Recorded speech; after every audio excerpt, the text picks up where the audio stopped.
to the back there. Okay. I'm nervous, excuse me. My name is Judy Lear, L-E-A-R, just like the king. And I am the national chair of Gray Panthers. And we too are celebrating the birthday with and I have a press release here of Social Security, 76 years. And we are doing it with a Media Watch campaign to know the facts about Social Security and to fight truth decay, to make sure that some of the things that you are saying, people understand that that is not true, such as the fact that the trust fund is going to go broke. It will not go broke. I want to advocate for raising the taxes. And right Ma'am, now, your question to one of the panelists, please. I want to know why, right now it's at approximately $108,000. That's what the tax is. Even if they raised it to $250,000, think of how much more money. Now you are economists, and you would be able to tell us how much more. How much more could that be? And if you raised it all the way, had the 4.2% that it just dropped down to, FICA just dropped down to, how much more would go into the system? And Thank you. anybody Thank you. cares. Go ahead, Doug. Doug or Jared, who will prove to be a better resource than me, is looking up the number you want. I don't know the number. It's a knowable number. It's important to distinguish two different things. One is raising the taxable maximum and continuing the tradition of having benefits awarded on the basis of all earnings up to the taxable maximum. If you do that, you actually may in the near term raise some tax revenue, but since you're going to give out more benefits in the future, you do not solve a lot of these problems by doing that. So the alternative then is just raise taxes, do not award additional benefits on those earnings which are now being taxed.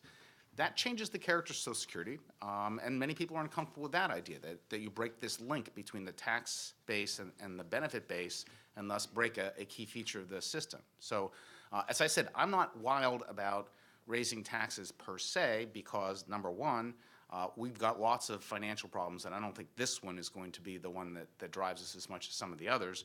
Number two, it really strikes me that we need a reform, not just a flat increase, and that would be the place I'd rather go. So the increase to apply the payroll tax to a higher level of income strikes me as absolutely part of any reform plan. And provide benefits as well? Yes. Okay. And in fact, if you took it up to 90% and including providing the benefits, you would close 40% of the outstanding gap over the 75-year period, which ain't nothing. And we can there's a menu here. You add that CPI that we've been talking about, that gets you to about half, a little bit under half of. Wait, I'm sorry. Hold on. 40. Yeah. That gets you to a little bit under half of the gap, and Doug and I could come up with other options. But I want to focus on your point about, which is in direct contrast to Doug's view, that we shouldn't tax. We shouldn't close any of the gap through taxes. We should do it all through the benefit cut side. There's a great op-ed in today's New York Times by Warren Buffett, which talks about how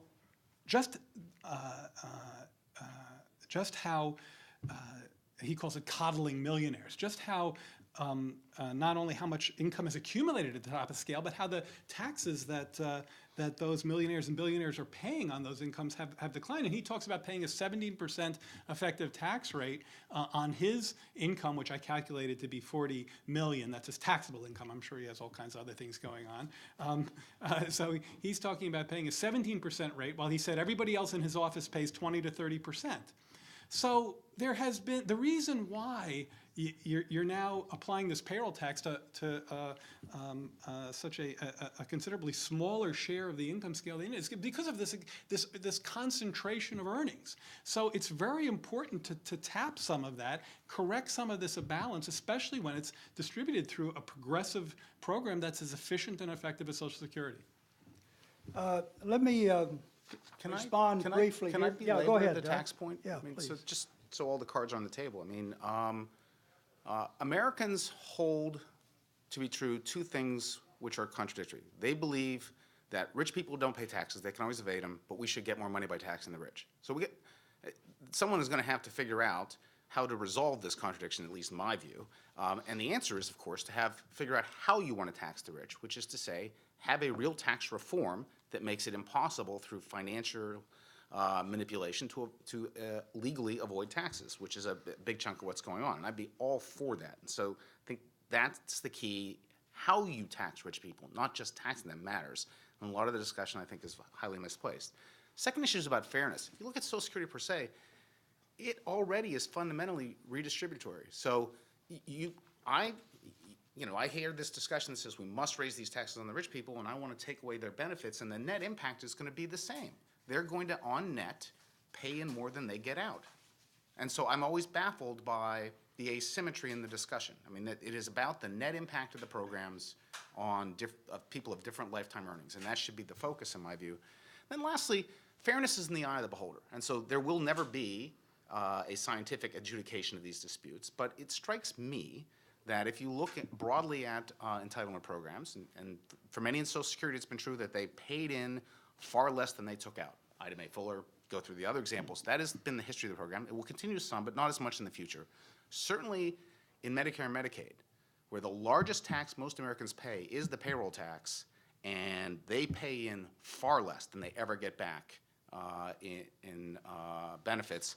And what that means is that for those paying the income tax, which is only 50% of Americans, and where 5% of Americans pay 60% of the income tax, they are paying all of those entitlement benefits, plus our kids are now, because we're borrowing like mad. So these people whose payroll tax is their biggest tax are net winners by a long margin. The kids are paying for it, and the high-income Americans pay for it.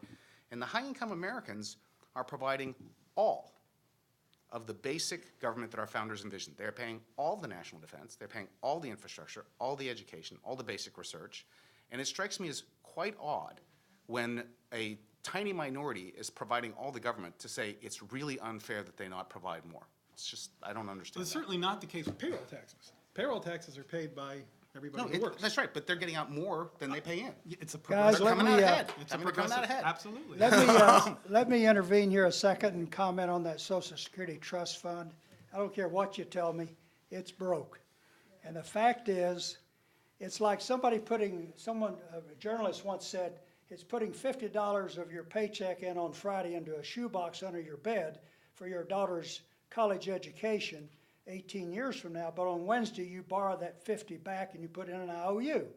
Well, let me tell you something. As Doug has pointed out, you're either going to have to cut benefits, raise taxes, or scariest of all in today's economy, borrow the money. And I don't see us borrowing. Well, maybe we can borrow it from China or Greece. Look, our time is up. I want to thank everyone for coming, and especially we want to thank our TV radio audience. If you want more information about 60 Plus, visit our website, 60plus.org,